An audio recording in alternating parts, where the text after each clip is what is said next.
Hi friends, आज की class politic class. और जैसा कि आप इसके पहले जो भारत सरकार अधिनियम 1909 पढ़ चुके हैं, जिसे 1909 को मार्ले-मेंटो सुधार कहा गया। उस एक्ट को मार्ले-मेंटो सुधार कहा गया। उसमें जैसा कि आपने देखा, केंद्रीय हो चाहे प्रांतीय हो, दोनों में सदस्यों की संख्या बढ़ा दी जाती है। Clear friends? तो आज की क्लास जो है भारत शासन या भारत सरकार अधिनियम 1919। तो याद रखिए, जो त्रुटियां 1909 में रही उसको सुधारने के लिए भारत सरकार अधिनियम 1919 आता है। तो फ्रेंड्स, आज जो पढ़ाई करेंगे, सबसे पहले भारत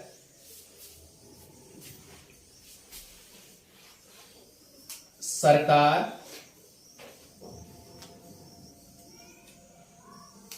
अधिनियम 1919। क्लियर? इसके पहले फ्रेंड्स हमने क्या पढ़ा था? भारत परिषद अधिनियम। क्लियर? और यह 1909 पढ़े थे, जिसमें क्या किया गया था? केंद्रीय सत्ता में और प्रांतीय सत्ता में परिवर्तन किया गया। सदस्यों, गैर सरकारी सदस्यों को बढ़ाया गया। यहां तक कि आप समझिए कि प्रांतीय सरकार में छूट मिल गई थी, अनुमति मिल गई थी। 3 मेंबर, एक वायसराय में और 2, एक वायसराय के कार्यकारिणी में भारतीय मेंबर बनाए गए और दूसरे 2 ऐसे भारतीय थे जो कि गवर्नर में शामिल किए गए। गवर्नर अर्थात आप राज सचिव कह लीजिए, सेक्रेटरी में, सॉरी गवर्नर मत कहिए, सचिव में सेक्रेटरी की बात आई तो सेक्रेटरी में जो राज सचिव थे मार्ले महोदय, उन्होंने उनकी कार्यकारिणी सदस्य में 2 भारतीयों को चयनित किया गया और जो मिंटो थे वो वायसराय थे, उनकी कार्यकारिणी में 1 सदस्य। इसका मतलब 3 सदस्यों का चयन हो चुका है 1909 में। तो फ्रेंड्स, आइए चलते हैं। यहां पर जो भारत सरकार अधिनियम है, सबसे बड़ी बात यह है कि उस समय ब्रिटेन में, आपको ध्यान देना होगा कि ब्रिटेन में राज्य, या लिख सकते हैं भारत के राज सचिव,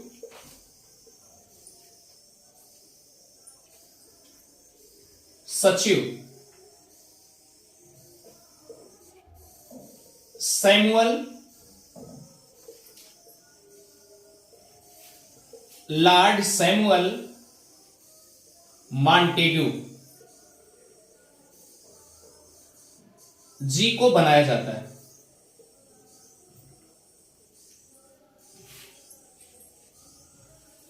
क्लियर?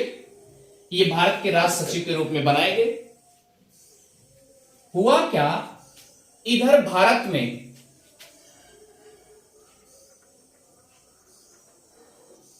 वायसराय के रूप में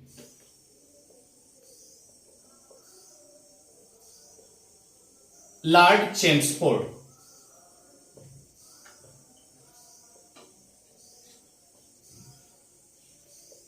को बनाया गया। क्लियर?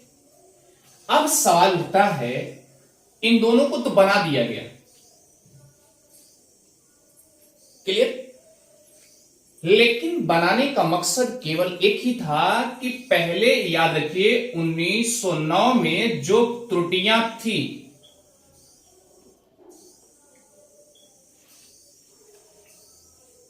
उसे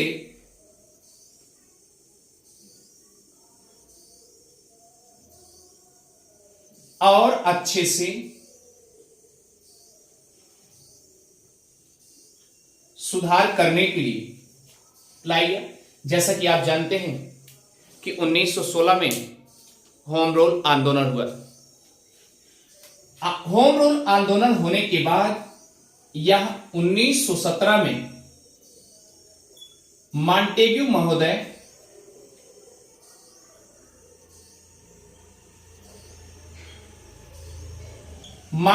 महोदय ये ब्रिटिश संसद में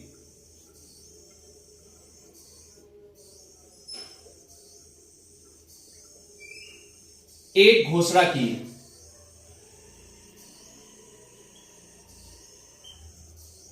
कहां घोषणा की है? ब्रिटिश संसद में। किसने किया? मॉन्टेग्यू किए। और इधर ये वायसराय के रूप में चेम्सफोर्ड भैया बना चुके हैं। क्लियर? यानी कि अब आप समझ लीजिए कि भारत में जो वायसराय के रूप में है कौन है? चेम्सफोर्ड। तो फ्रेंड्स याद रखिएगा, अब सवाल उठता है कि जब ये बना दिए तो उस समय ये घोषणा किए। क्या घोषणा किए? कि भारत में, यानी कि भारत के लोगों के लिए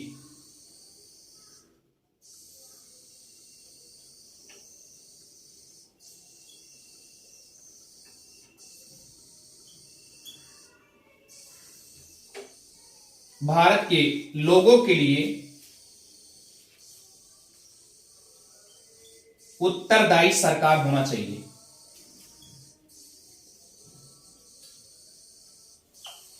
क्लियर?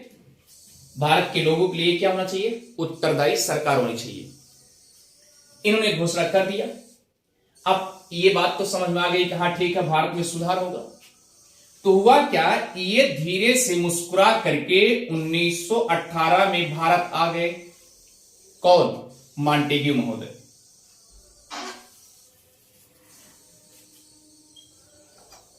मॉन्टेग्यू महोदय ये भारत आ गए। अच्छा ये बताइए, भारत आएंगे तो किसी न किसी से मुलाकात करेंगे, डायरेक्ट पहले भ्रमण करना शुरू करेंगे, किसी न किसी से मुलाकात करेंगे, और मुलाकात करने के लिए वायसराय के पास जाते हैं। वायसराय के पास जाएंगे, और जब वायसराय के पास जाएंगे तो वायसराय के साथ ये पूरे भारत में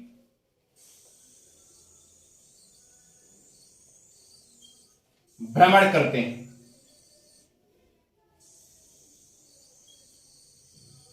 अब फ्रेंड्स याद रखिए, अब ये तो पूरे भारत में भ्रमण करना शुरू कर दिए। किसके साथ? और स्पेशली आप ये जानिए कि अगर ये भारत में पूरे वायसराय के साथ टहलना शुरू किए पूरे भारत में, तो कुछ जानना चाह रहे थे कि भारत की स्थिति कैसी है। और वो भी यह जानना चाहते, विशेष मॉन्टेग्यू जानना चाह रहे थे कि यहां राजनीतिक माहौल कैसे,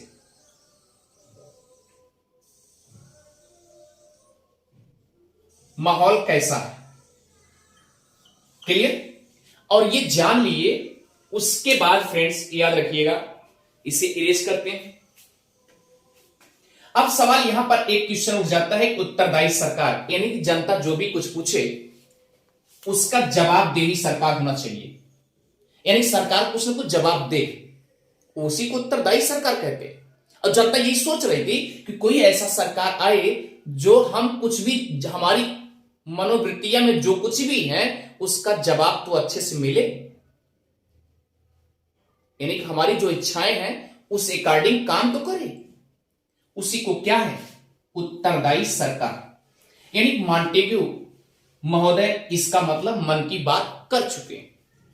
जनता यही चाह रही थी। ठीक। अब मॉन्टेग्यू महोदय वायसराय के साथ चले आए, और जब वायसराय के साथ पूरे भारत में दौरा किए तो उनको स्पेशली क्या जानकारी लेना था? राजनीतिक माहौल लेना था। और जब राजनीतिक माहौल लेना था तो ये माहौल ले करके, याद रखना फ्रेंड्स, ये ले जाकर के क्या किए? ये ब्रिटिश संसद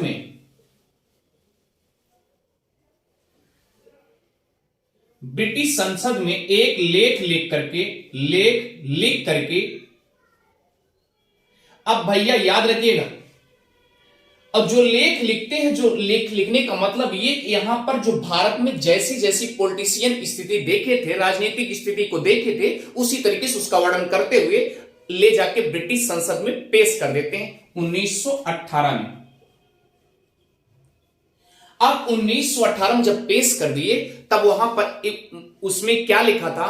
तब बाद में वहीं से जब ब्रिटिश संसद द्वारा पास हो जाती है, ऐसा करते हैं कि 1919 का जो, तब यही जो है 1919 का भारत सरकार अधिनियम बन करके प्रारूप तैयार करके चली आती। लेकिन फ्रेंड्स जो लेख लिखे थे उसका नाम था मॉन्टेग्यू चेम्सफोर्ड योजना। तो याद रखिए उनका लेख जो था मॉन्टेग्यू चेम्सफोर्ड योजना, इसका मतलब दोनों लोग मिल करके भारत की अच्छी दशा को समझ करके ब्रिटिश संसद में, ये राज सचिव महोदय ले जाकर के ब्रिटिश संसद में अपना घोषणा प्रवेश कर दिए। क्यों, समझ आ रहा है? जब ये ले जाके प्रवेश कर दिए, मतलब वहां पर सारी व्यथा भारत की स्थिति को भारत की गवर्नमेंट को ले जाके सुना देते हैं, तब वहां की गवर्नमेंट क्या करेगी? ब्रिटिश सरकार यही कर चाह रही थी, ठीक है कोई बात नहीं, भारत की स्थिति को और सुधारना चाहते हैं तो आप कोई बात नहीं। तब याद रखिए, तब उसी दौरान ये भारत सरकार अधिनियम 1919 आता है, यानी ब्रिटिश संसद द्वारा। ठीक, अब इसे इरेज कर दे रहे हैं एक बार। और इसीलिए ध्यान देना फ्रेंड्स, 1919 का जो भारत सरकार अधिनियम है उसे मॉन्टेग्यू चेम्सफोर्ड कहा जाता है। आप इसे नोट कर लेंगे। इसीलिए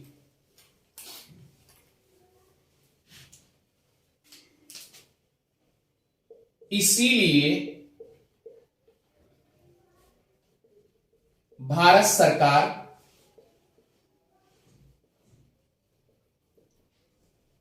अधिनियम 1919 को मॉन्टेग्यू चेम्सफोर्ड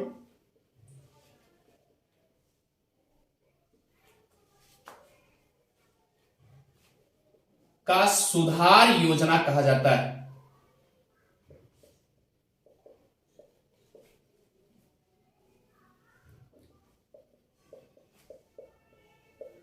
तो अगर आपसे पूछा जाएगा कि मॉन्टेग्यू चेम्सफोर्ड योजना किस एक्ट को कहा जाता है, तो भारत सरकार अधिनियम 1919 को कहा जाता है। हमें बेस समझ आ रहा है? मिटा दूं? अब हम डालेंगे इसका मतलब कि जो भारत सरकार अधिनियम 1919 आया, समझ रहे हैं? और दूसरी कंडीशन क्या थी, जो मॉन्टेग्यू, ध्यान दीजिएगा, जो मॉन्टेग्यू चेम्सफोर्ड थे, ये योजना ब्रिटिश संसद में 1917 में जब ये किए थे, तो याद रखिए 20 अगस्त टाइम भी था। क्या था? 20 अगस्त का वक्त था। तो उसी समय क्या किए थे, अपने ब्रिटिश संसद में स्पीच दे दिए कि हम चाहते हैं भारत में एक उत्तरदायी सरकार हो, अच्छी सरकार हो, यानी जनता के प्रति जवाबदेह हो। क्लियर? आगे चलिए, आप नोट करते हैं, भारत सरकार अधिनियम 1919, जिसे का किस नाम जानते हैं? मॉन्टेग्यू चेम्सफोर्ड सुधार के नाम से जानते हैं।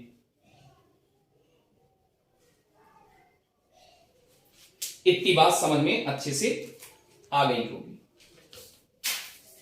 क्लियर? अब चलते हैं फ्रेंड्स, एकदम सिंपल तरीके से समझते हैं और अच्छे से प्रैक्टिकल एकदम। चलिए, हुआ क्या? अब मान लीजिए भारत सरकार अधिनियम में आ गया। क्लियर? भारत में एकदम भारत सरकार अधिनियम आ चुका है और उसमें बताया गया मॉन्टेग्यू क्या थे? सचिव थे, राज सचिव थे, भारत के सेक्रेटरी के रूप में काम करते थे। और ध्यान दीजिएगा, ये जो चेम्सफोर्ड थे उस समय वायसराय थे। क्लियर? यहां तक कोई आपत्ति नहीं। अब देखिए, ध्यान दीजिएगा,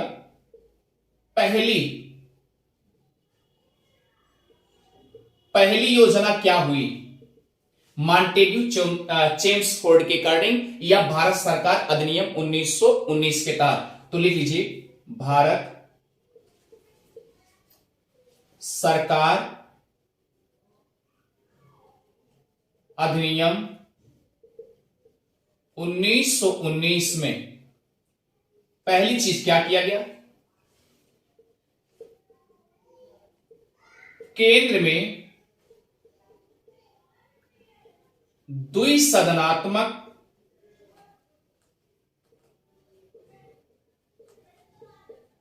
प्रणाली लागू किया गया।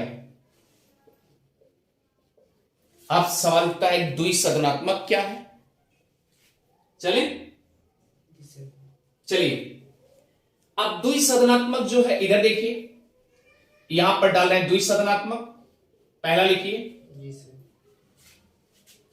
लिखिए उच्च सदन। पहला जो है उच्च सदन बनाया गया, पहला उच्च सदन बनाया गया, क्लियर। और दूसरे को निम्न सदन बनाया गया।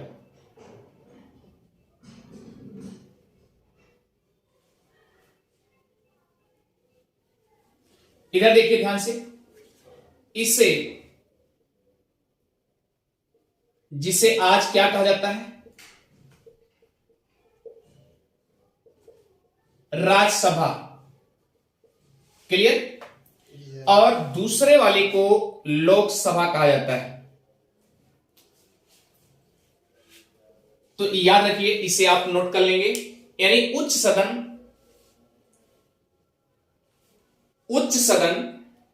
आप नोट करते जाइएगा, को राज्यसभा जिसे आज वर्तमान में कहा जाता है, और निम्न सदन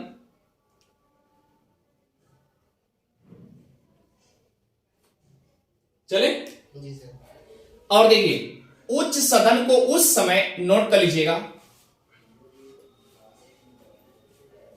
चले, राज्य विधान परिषद के नाम से जाना जाता था।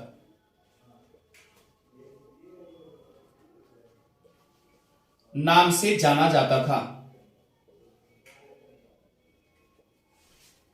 और इसको केंद्रीय विधान परिषद के नाम से जाना जाता था।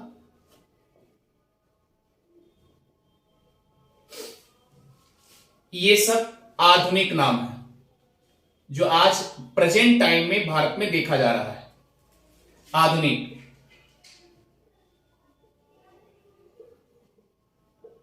आधुनिक नाम,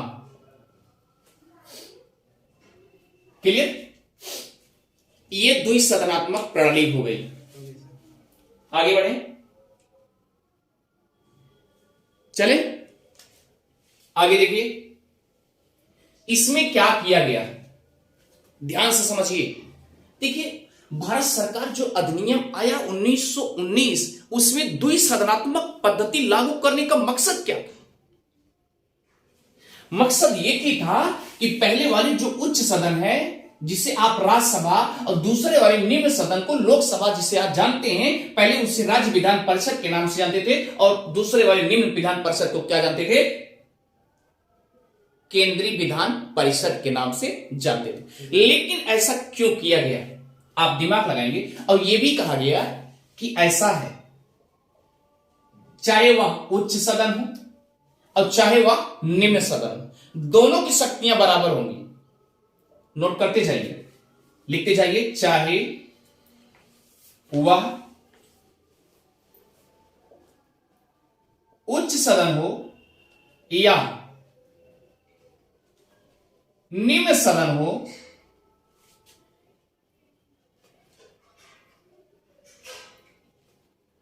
दोनों की शक्तियां बराबर होगी।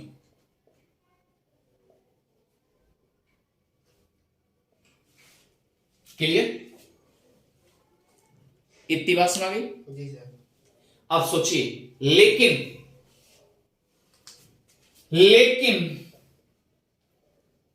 इधर देखिए, लेकिन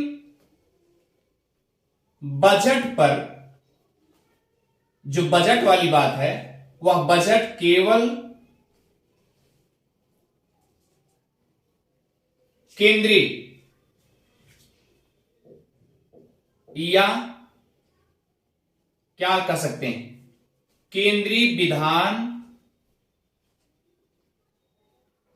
परिषद में ही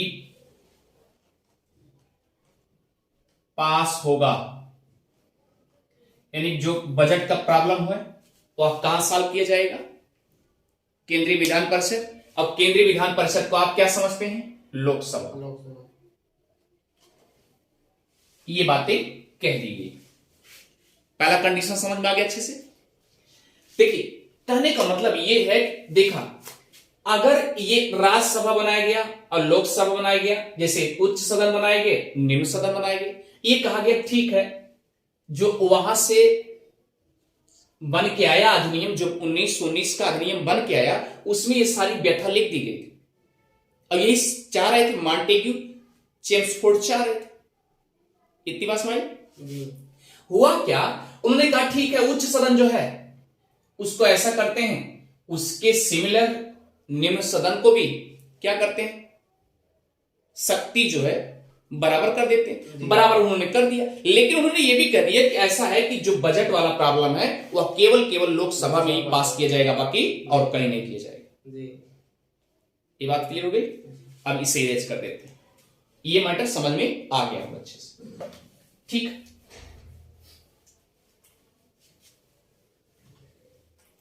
तो अगर आपसे पूछा जाएगा कि कौन सा ऐसा एक्ट था जिसे मॉन्टेग्यू चेम्सफोर्ड के नाम से जाना जाता है, 1919 था, भारत सरकार अधीन, और उसमें द्विसदनात्मक प्रणाली स्टार्ट की गई, एक निम्न सदन, सॉरी एक उच्च सदन, एक निम्न सदन। निम्न सदन को लोकसभा कहा गया, निम्न सदन को राज्यसभा, और उच्च सदन को लोकसभा। इधर देखिए गलत, तो इधर सबसे पहले क्या कहें, उच्च सदन को राज्यसभा और निम्न सदन को लोकसभा। क्लियर, ये ध्यान दीजिएगा हमेशा। अब चलते हैं, अब दूसरे पायदान पे जो नियम लागू किया गया उसे भी आप अपलोड देखते रहिएगा। जैसे आपने देखा होगा, इसी समय नोट करिए, भारत सरकार अधिनियम 1919 के तहत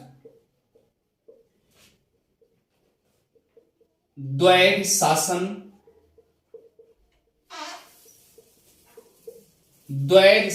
प्रणाली चले मानी जाती है। द्वैध शासन, जैसा कि आपको बताया गया कि द्वैध शासन ये अपने किस पुस्तक में लिखे थे, डायरेक्की नामक पुस्तक, डायरेक्की नामक पुस्तक,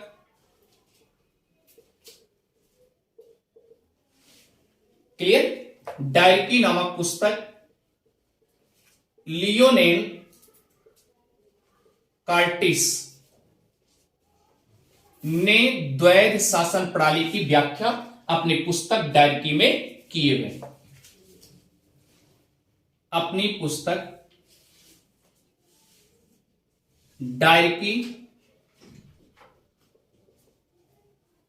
ध्यान दीजिएगा, द्वैध शासन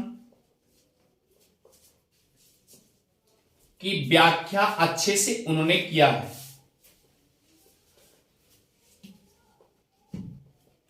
इतनी बात समझ गई, आगे चले। अच्छा फ्रेंड्स, अब ये बताइएगा कि भारत सरकार अधिनियम तो आ ही गया, मान लीजिए द्वैध शासन प्रणाली भी मानी गई, भारत द्वैध शासन यानी कि दोहरी सत्ता, एक ही जनता हो, एक जनता मतलब एक जनता हो, उस पर दो सरकार, दो नियम, दो कानून, दो विधि, यही क्या है, द्वैध शासन। और ये बात किसने लिखा था, लियोनेल कार्टिस ने अपने डायरेक्टरी में लिखा था। क्लियर हो गया। अब सवाल उठता है कि द्वैध शासन,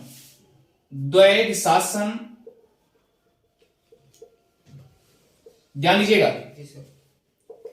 आपको याद होगा कि बक्सर के युद्ध के बाद, जैसे कि प्लासी, प्लासी के युद्ध के बाद, प्लासी और, ऐसे लीजिए, प्लासी और बक्सर के युद्ध के बाद भारत के बंगाल प्रांत में सबसे पहले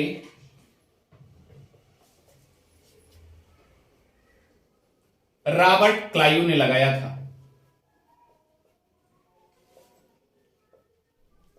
जैसा कि आप जानते हैं, प्लासी का युद्ध 1757 और बक्सर का युद्ध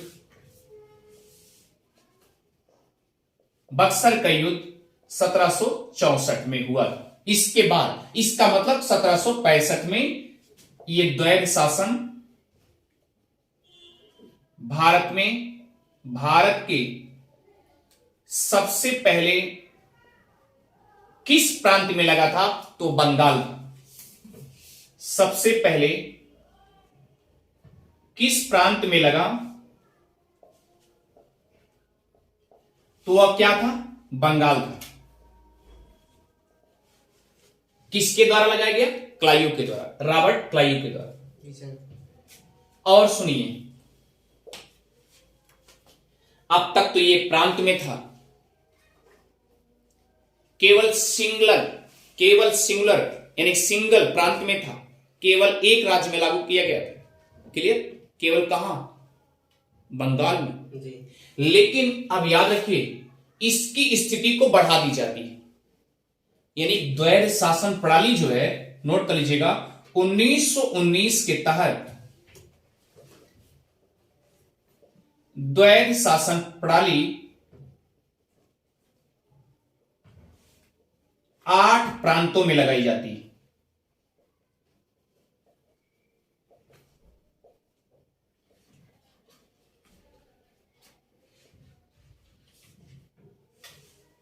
क्लियर? अब 8 प्रांतों का नाम ले लीजिए। असम, बिहार, मुंबई, बंगाल तो था ही, उसके बाद संयुक्त प्रांत, पंजाब, उसके बाद मध्य प्रांत। कितने हुए? 1 2 3 4 5 6 7 हुआ जी सर। और उसके बाद मद्रास। ये 8 प्रांतों में लगा दी गई। क्लियर? तो आपसे पूछा जा सकता है कि इसके पहले कौन लगाया था? बक्सर लगाए थे केवल एक प्रांत में। लेकिन जब भारत सरकार अधिनियम 1919 एक्ट आया, उस समय 8 यानी द्वैध शासन प्रणाली की विस्तार कर दिया गया। कहने का मतलब अब तक एक प्रांत में था, अब 8 प्रांत में द्वैध शासन लगाया गया, इसका विस्तार कर दिया गया। क्लियर? यहां तक कोई आपत्ति नहीं होनी चाहिए। अब चलते हैं आगे। देखिए, तो असम, बिहार, ये सब हो गए, अच्छे से समझ आ गए। इसे इरेज कर देते हैं।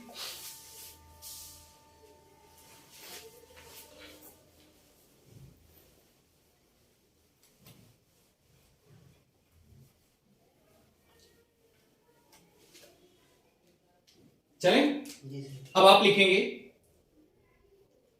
और हां, एक चीज ध्यान दीजिएगा, अब तक क्या था? जो द्वैध शासन लगाया गया था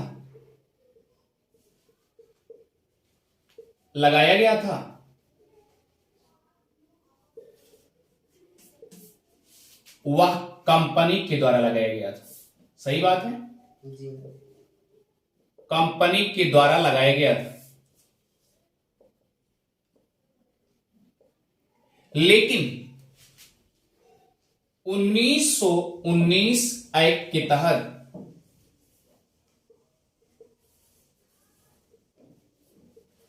1919 के एक्ट के तहत जो द्वैध शासन प्रणाली प्रांतों में लगाई गई वह सीधे ब्रिटिश ताज द्वारा लगाई गई। इतनी बात समझ में अच्छे से आ गई होगी। चले जी सर। आगे चलते हैं।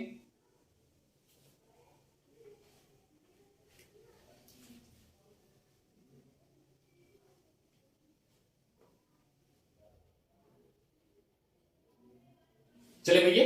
जी सर। अब देखिए, ध्यान दीजिएगा। हालांकि ये जो अभी कहां लगाई गई है, प्रांतों में लगाई गई है। अब कौन लगाया है? ब्रिटिश ताज द्वारा लगाया गया, यानी डायरेक्ट ब्रिटिश संसद द्वारा किया जा रहा है। अब तक खाली रॉबर्ट क्लाइव आया था, बंगाल में आया, झमाझम वहीं लगा दिया अकेले। तो कंपनी में आया था ना, कंपनी द्वारा लगाया गया था। लेकिन अब क्या हो रहा है? डायरेक्ट ब्रिटिश सरकार द्वारा लगाया जा रहा है। क्लियर? द्वैध प्रणाली, और द्वैध प्रणाली कितने राज्यों में लगाई गई? 8, स्पेशली 8। मैंने नाम लिखा दिया। अब सवाल उठता है, याद रखिएगा, जैसा कि आप इतना जान लीजिए कि द्वैध शासन प्रणाली यहीं पर शुरू 8 राज्यों में, और अगला जो एक्ट आएगा 1935, उसी में इसको समाप्त भी कर दिया जाएगा। प्रांतों में नहीं रह जाएगा, बल्कि किस में हो जाएगा? केंद्र में हो जाएगा। नोट कर लीजिए। इसका मतलब 1919 के एक्ट के तहत द्वैध शासन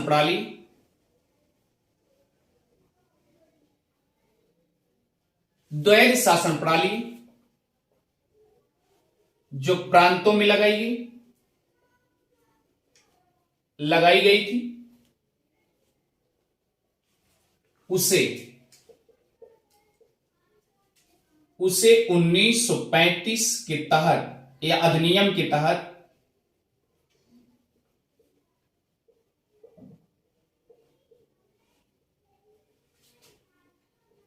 प्रांतों से हटाकर, यानी प्रांतों में समाप्त कर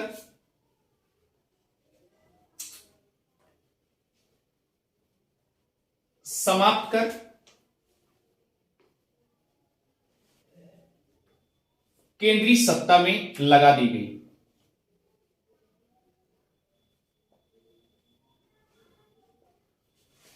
क्लियर?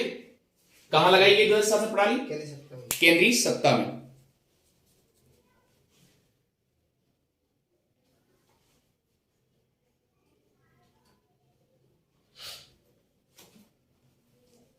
चले इसे इरेज कर दें।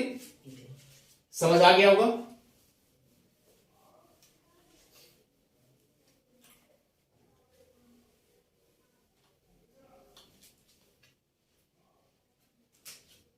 अब सवाल उठता है कि मान लीजिए अगर प्रांत में जो द्वैध शासन लगाए हैं तो उनका कुछ टारगेट रहा होगा, तभी तो लगाए होंगे ना। उसका कुछ विषय रहा होगा, ऐसे थोड़ी लगा देंगे। कोई कोई विषय रहा होगा, लक्ष्य रहा होगा कि हम कैसे कैसे किसको रखेंगे, कैसे कैसे कौन देखेगा, तभी द्वैध शासन प्रणाली लगा रहे होंगे। और उसे केंद्रीय सत्ता में क्यों ट्रांसफर कर दिए, ये भी बता दिया गया। अब सवाल उठता है कि लिखिए, प्रांतों में द्वैध शासन प्रणाली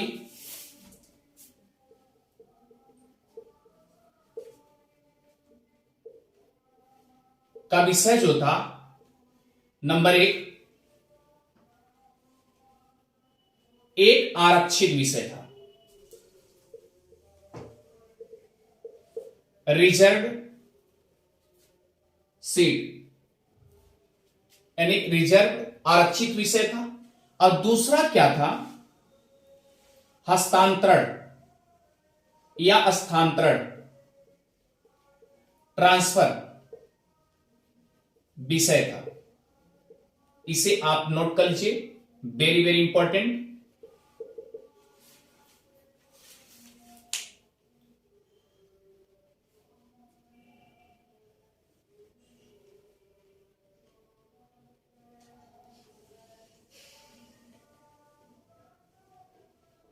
चले आगे लिखिए, आरक्षित विषय में क्या क्या रखा गया है, नोट कर लीजिएगा।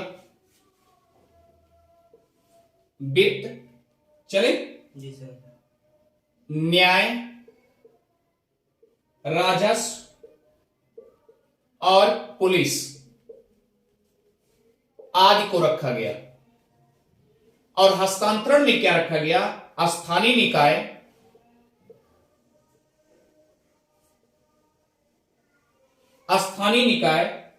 और शिक्षा और स्वास्थ्य को रखा गया। आप बताइए, स्थानीय निकाय को जो विकास किया जाएगा, खजाना किसके पास है, आरक्षित। अब आरक्षित विषय कौन संभालता था, वायसराय प्लस वायसराय की कार्यकारिणी परिषद, वायसराय की कार्यकारिणी सदस्य लोग संभालते थे। ये तो आरक्षित हो गया। और ये हस्तांतरण, अब भैया अगर ये बताइए, दो विषयों में रखा गया द्वैध शासन प्रणाली, अब सोचिए प्रांतों की किस आधार पर लगाई गई थी,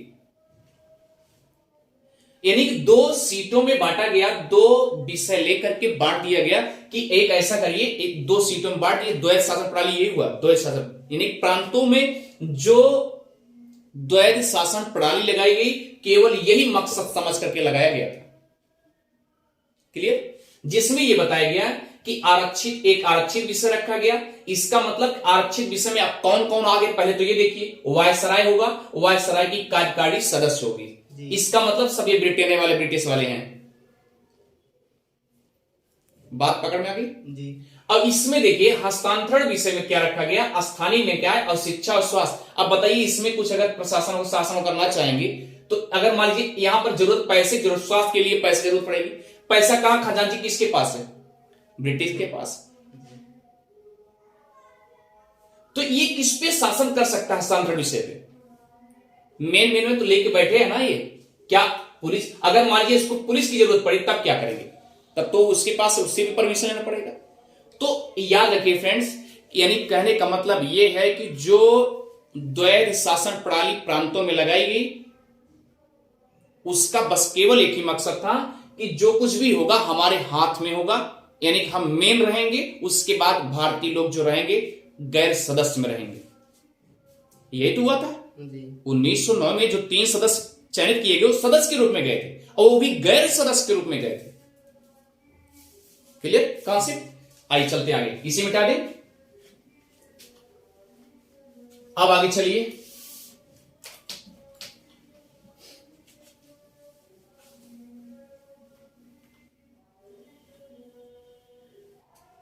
चलें। अब देखिए, अब सवाल उठता है, जैसा कि आपने देखा होगा 1930 पॉइंट डालिए। जैसा कि तीसरे में आप ये समझिएगा कि 1909 जो एक्ट था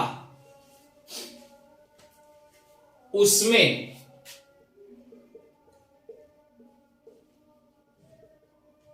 महिलाओं को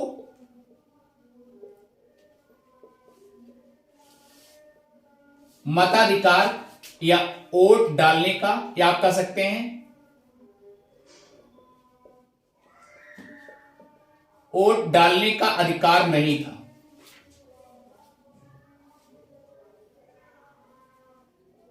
क्लियर। अब इस एक्ट के तहत, यानी कहने का मतलब 1919 के तहत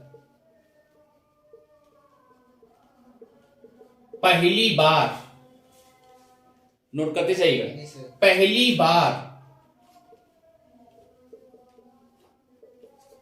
महिलाओं को वोट डालने का अधिकार मिला या मताधिकार मिला।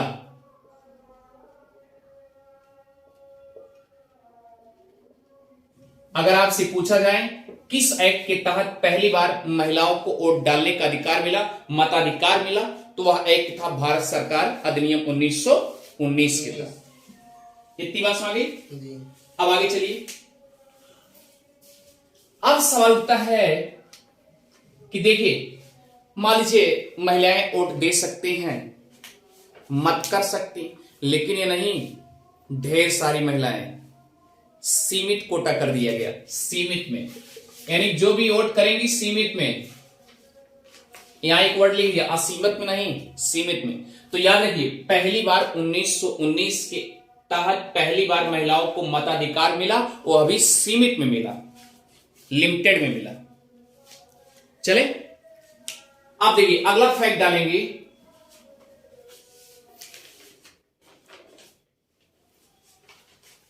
जी सर। चले, लिखिए 1909 एक्ट के तहत, दोनों को मिश्रित करते चलेंगे ना, जी सर। क्या की तुलना करते चलेंगे। 1919 एक्ट के तहत 1909 हाँ लिखिए 1909 एक्ट के तहत, चले,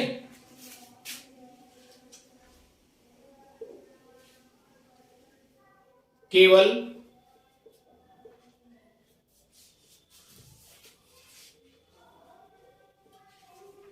मुस्लिम को, चले, जी सर। अलग से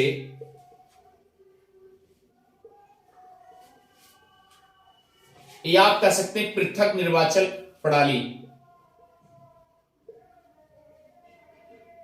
पृथक निर्वाचन प्रणाली शुरू किया गया था। यानी कि क्यों किया गया था, क्योंकि आपको पता होगा 1909 में मार्ले मिंटो सुधार आया था, क्लियर। और याद होगा उस समय आगा खां का नेतृत्व, आगा खां तृतीय थे, उनका नेतृत्व चल रहा था, क्लियर, मुस्लिम के नेता थे। और ये मार्ले चाहते थे, मिंटो भी चाहते थे कि मुस्लिमों के अलग सीट की जाए, उनका पृथक निर्वाचन प्रणाली अलग की जाए, और हां उसमें एक अलग से नेता भी हो, क्लियर। और केवल मुस्लिम जो नेता होगा, यानी उन्हीं को मुस्लिम वाले ही वोट दे और कोई वोट नहीं दे सकता, यही मांग किए थे आगा खां नेतृत्व में, ठीक है। तो लगभग उनका स्वीकार भी मार्ले मिंटो स्वीकार भी किया था। और याद रखिए, जैसा कि आप जानते हैं, लास्ट में महात्मा गांधी कहे थे कि मार्ले मिंटो आए, पूरा एकदम भ्रष्ट कर दिए, यानी क्या किए, बंटवारा कर दिए, हिंदू मुस्लिम का फुट डालने का काम किए। और उधर नरम गरम दल चल रहा था उसमें भी, और यहां तक कह दिए थे, आगा खां यहां तक भी कह दिए थे कि देखिए कांग्रेस कमेटी से, यानी जो मुस्लिम वर्ग में जो बुद्धिजीवी व्यक्ति थे उनको भी मना कर दिए थे कि देखिए आप कांग्रेसी से दूर रहिए, कांग्रेस में मत जाइएगा, हमारी खुद अलग की सत्ता होगी। सोच लीजिए, इतनी बड़ी बात हो गई। और वो भी थे आगा खां तृतीय, याद रखिएगा इस बात, क्योंकि आगा खां द्वितीय जो थे उनके कई औलाद था, वो आगा खां तृतीय थे, और वो भी शुरू किया है कारनामा उल्टा सीधा। तो ये ध्यान दीजिएगा, 1909 एक्ट के तहत केवल मुस्लिम को पृथक निर्वाचन प्रणाली की शुरू किया गया था, लेकिन 1919 के एक्ट के तहत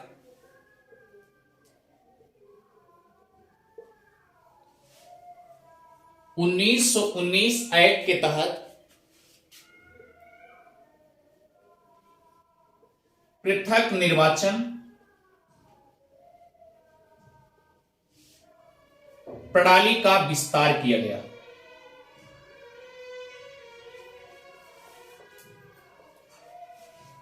क्लियर, इतनी बात समझ गई। आप देखिए, जैसे कि आप जानते 1909 में केवल किसके लिए था, मुस्लिम वर्ग के लिए था जी। इसमें क्या हुआ भाई, मुस्लिम वर्ग के लिए तो बनाया गया, तो सही है, पहले से बन चुका है। तो इसमें क्या किया गया, नोट करिए, मुस्लिम तो पहले से हैं ना, ये तो पहले से पृथक भाई निर्वाचन प्रणाली में अलग कर दिए गए। तो अलग से और क्या जोड़े गए, सिख, ईसाई, क्लियर, जी सर। एंग्लो इंडियन,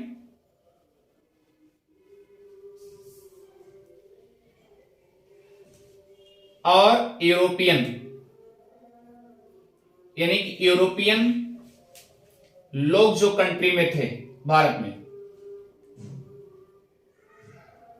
इतने समझिए, यानी 4 इसमें और विस्तृत कर दिए गए।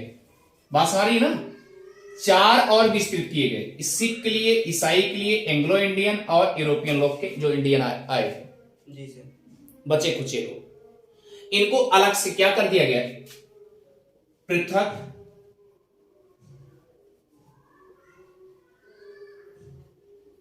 निर्वाचन प्रणाली शुरू कर दिया गया।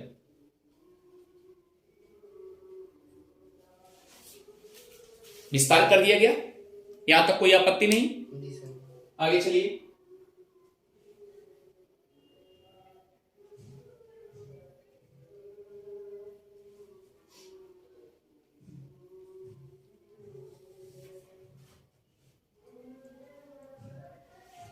चले, जी सर।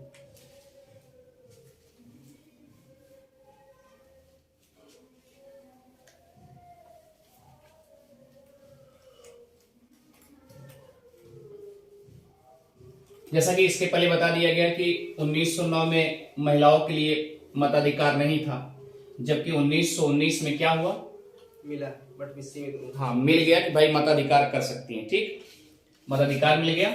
अब अगला क्या है, फैक्ट 5वां, यही तो होगा 5वां, जी सर। नोट करिए 5वें में,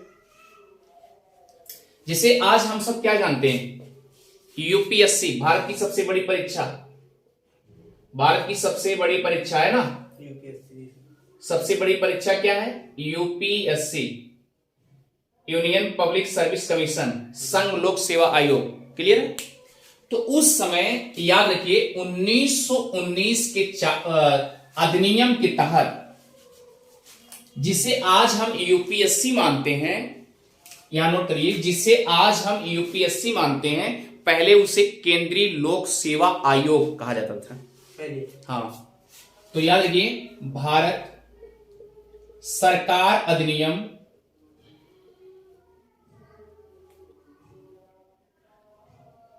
5वां फैक्ट है, भारत सरकार अधिनियम 1919 में आप ये लिख सकते हैं, जिसे आज हम यूपीएससी संघ लोक सेवा आयोग कहते हैं, उसे पहले क्या मानते थे, केंद्रीय लोक सेवा आयोग, केंद्रीय लोक सेवा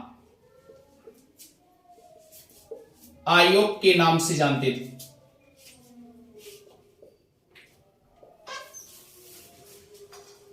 चले, जी सर। आगे चलिए। अब देखिए ध्यान से, हुआ क्या, इसका प्रावधान किसका, केंद्रीय लोक सेवा आयोग का प्रावधान जो है 1917 में किया गया।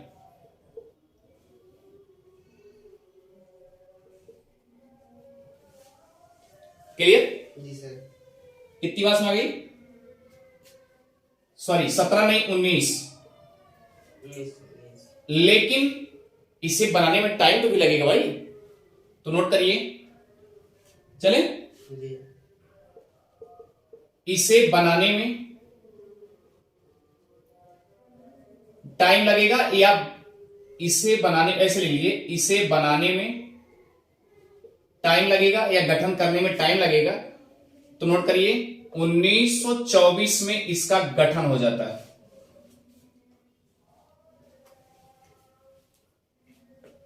चले, जी सर। और भाई अगर कोई गठन होगा तो किसी के अंदर होगा ना, जी। कोई होंगे, किसी कमेटी के अंदर किया जाएगा। तो याद रखिए उस समय लीग कमेटी थी, यानी लीग कमेटी के अंतर्गत गठन किया गया, लीग कमेटी के अंतर्गत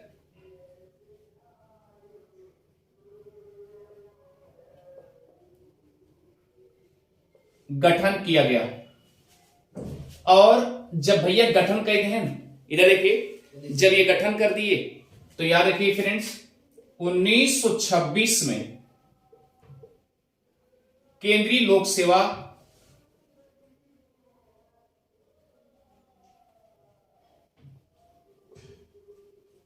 आयोग के नाम से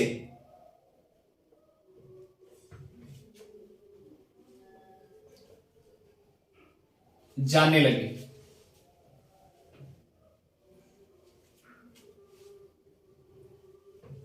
चले, जी सर। कितनी बात समझ गई? जी। आप ये भी कह सकते हैं कि 1924 में इन्होंने ली कमेटी जो है, इन्होंने क्या किया, रिपोर्ट बनाई या रिपोर्ट सौंप दिए, ये भी कह सकते हैं।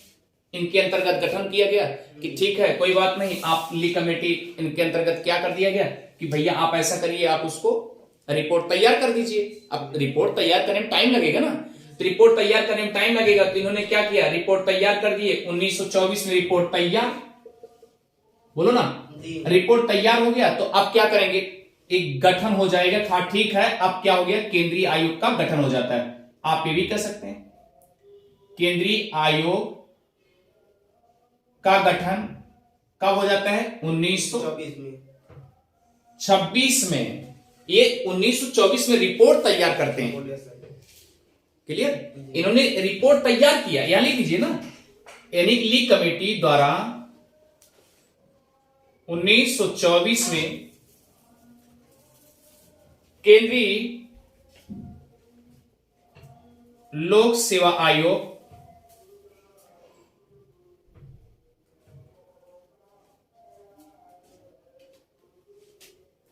आयोग के लिए रिपोर्ट तैयार कर दिए। जब रिपोर्ट मिल जाती है उसके बाद, यानी रिपोर्ट सौंप देते हैं 1924 में, उसके बाद केंद्रीय आयोग का गठन कब हो जाता है, 1926 में। यहां तक कोई आपत्ति नहीं होनी चाहिए। आगे चले, आगे चलिए, इसे एज करते हैं, चले जी।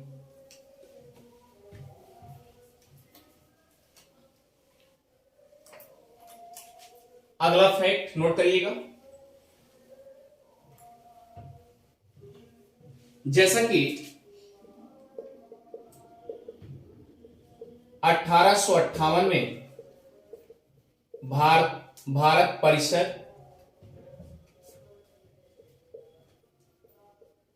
अधिनियम, नोट कर लीजिएगा, भारत परिषद अधिनियम, क्लियर। इसमें सदस्यों की संख्या क्या थी, 8 से लेकर 12 तक, जी सर। बोलिए ना, न्यूनतम 8 और अधिकतम 12। और याद रखिए कार्यकारिणी सदस्य में कितने लोग थे, बढ़ा करके 15 कर दिए गए टोटल।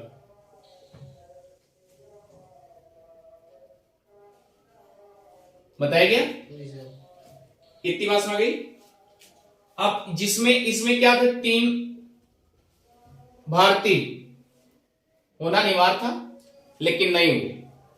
आगे चलिए, चले। जी सर। और ये जो भारतीय परिषद अधिनियम है 1935 में, नोट कर लीजिए,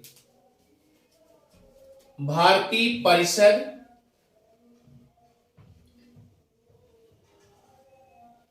अधिनियम या भारतीय परिषद भी समाप्त कर दिया जाता है।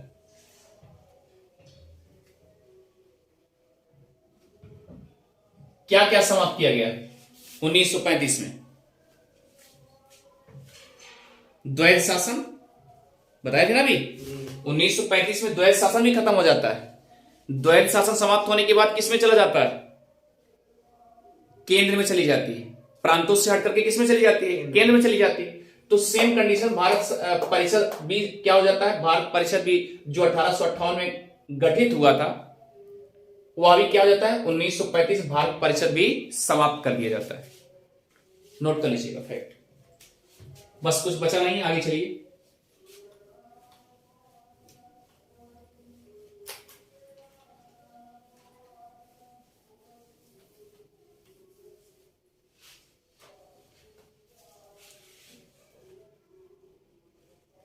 चले, जी सर। अब लिखो भारत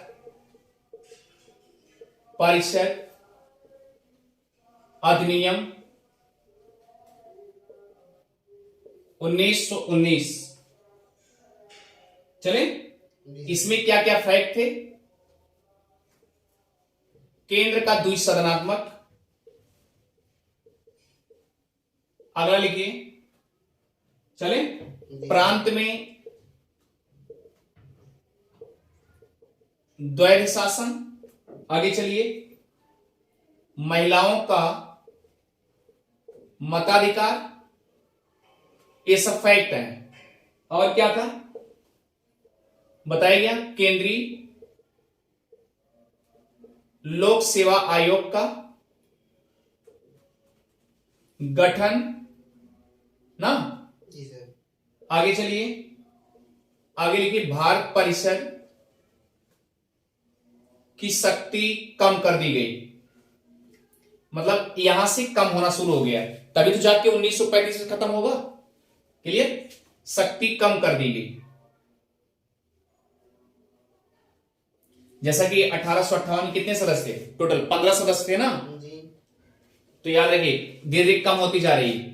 और हाँ, नोट कर लीजिएगा, हाई कमिश्नर की नियुक्ति भी की गई थी इसमें।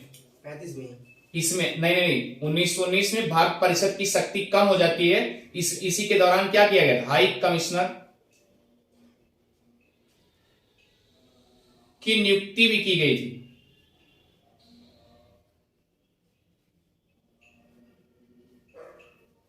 क्लियर? जी। क्यों?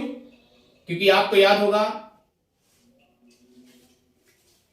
1858 के तहत जो बिचौलिया के रूप में बोर्ड ऑफ डायरेक्टर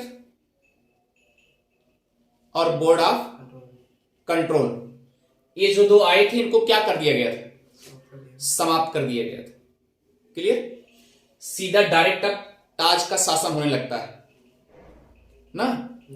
तो अब देखिए, ताज का जब शासन होने लगेगा, जब ये दोनों समाप्त कर दिए गए, बोर्ड ऑफ कंट्रोल और बोर्ड ऑफ डायरेक्टर समाप्त कर दिया गया, तो उस समय क्या लाया गया था? ग्रीक सरकार लाई गई थी। अब ग्रीक सरकार में एक सचिव का पोस्ट होता था। तो याद रखिए, इस समय ये सचिव की सहायता के लिए आए थे, सचिव की सहायता के लिए चयन किया गया था। किसको? हाई कमिश्नर की नियुक्ति। क्लियर? यहां तक समझ आ गया? जी सर। आगे चलिए,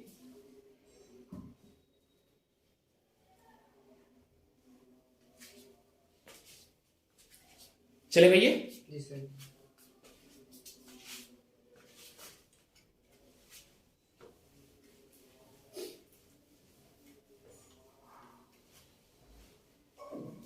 अच्छा ये बताइए, अगर 1935 में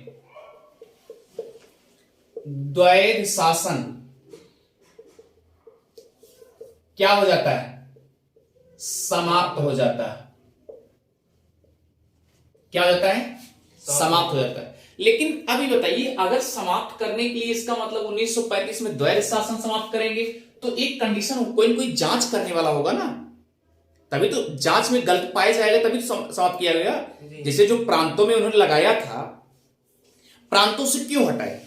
क्योंकि द्वैध शासन का मुद्दा केवल था कि क्या करते थे, जो कुछ दो प्रांतों में बांटा गया, एक आरक्षी विषय ले लिया गया और एक हस्तांतरण विषय, प्रांतों बांट करके बताया मैंने। अब ये सोचिए, द्वैध शासन समाप्त हो जाने का कारण क्या था? जब ये लगा कि प्रांत में इस तरीके से हो रहा, द्वैध शासन लागू किया गया, उसकी जांच कमेटी गठित हुई। और जांच कमेटी में जांच करने वाला जो था, उसका नाम नोट कर लीजिए, द्वैध, ऐसे लिख लीजिए, द्वैध शासन को जांच करने के लिए एक गए थे, उनका नाम है अलेक्जेंडर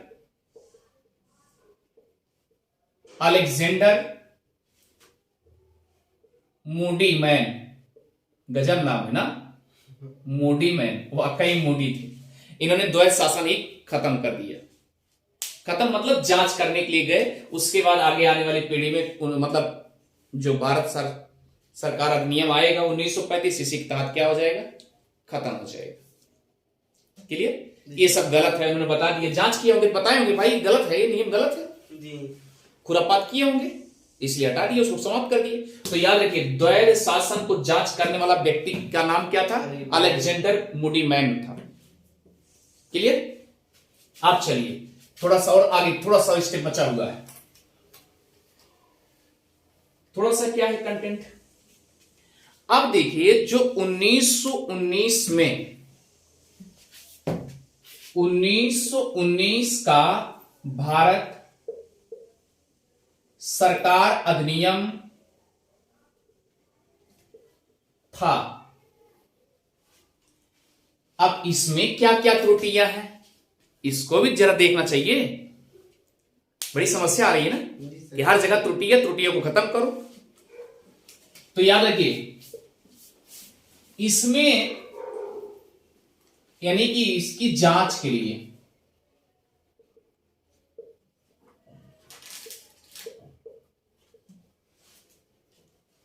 चले, जी सर। नोट कर लीजिएगा। इसमें कहा गया था, ये कहा गया था कि 1919 में जो कमियां हैं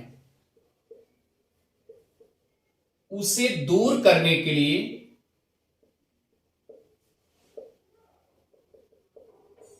बताया गया था कि आज से 10 वर्ष बाद 1919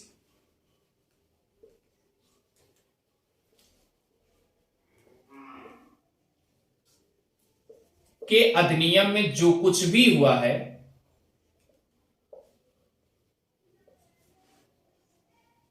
जो कुछ भी हुआ है,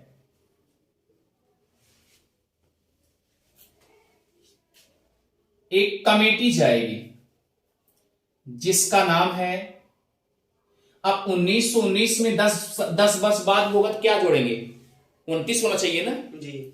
लेकिन याद रखिएगा, एक आता है साइमन कमीशन रिपोर्ट।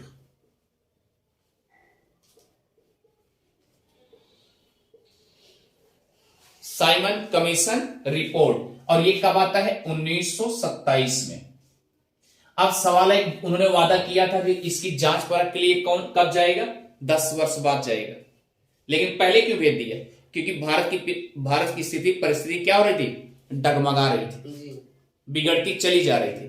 और इसलिए साइमन कमीशन रिपोर्ट आती है, और ये जांच करने के बाद 1928 में सौंप देते हैं, उसकी परिस्थितियों को देखा हाल सौंप देते हैं। क्लियर हो गया, बोलो जी। अब इसीलिए जब ये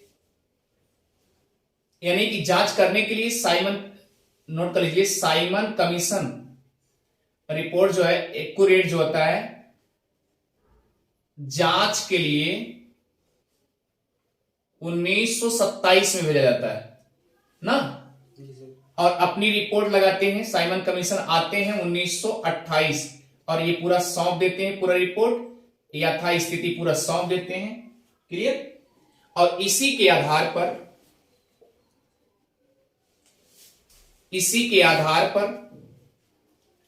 याद रखिएगा,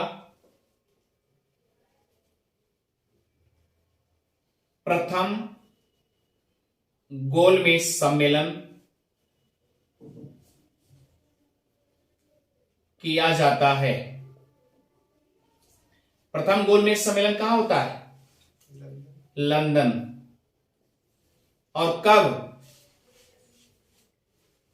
1930 में, क्योंकि 3 आए थे ना, 30, 31, 32, 3 गोलमेज सम्मेलन। तो इसके बारे में थोड़ा डीपली चलेगा। तो फ्रेंड्स याद रखिए, हमें लगता है कि आपको अच्छे से समझ में आ गया होगा। तो साइमन कमीशन किसकी जांच के लिए आया था, 1919 के जितने अधिनियम में क्या क्या फॉलो हुए, क्या क्या हुआ, कैसे हुआ, पूरा जांच करने के लिए। कुछ त्रुटियां पाई गई, अब उसमें वो जांच करने को उसको मिला कि लगभग मुझे लगता है ढेर सारी कमियां हैं ना, जी इसलिए क्या किया, अब ये आना था 10 वर्ष बाद, आ गया 27 में आ गया, क्योंकि परिस्थिति देख लिया कहीं और स्थिति बिगड़ना चाहे, इसलिए पहले फाट पड़े लेके आगे इसमें। तो मुझे लगता है कि आपको अच्छे से समझ में आ रहा होगा, और अगर आपको अच्छे से समझ में आ रहा है उदय जीएस रिसर्च सेंटर को सब्सक्राइब करना और शेयर करना भी ना भूलें। ठीक, थैंक यू फ्रेंड्स।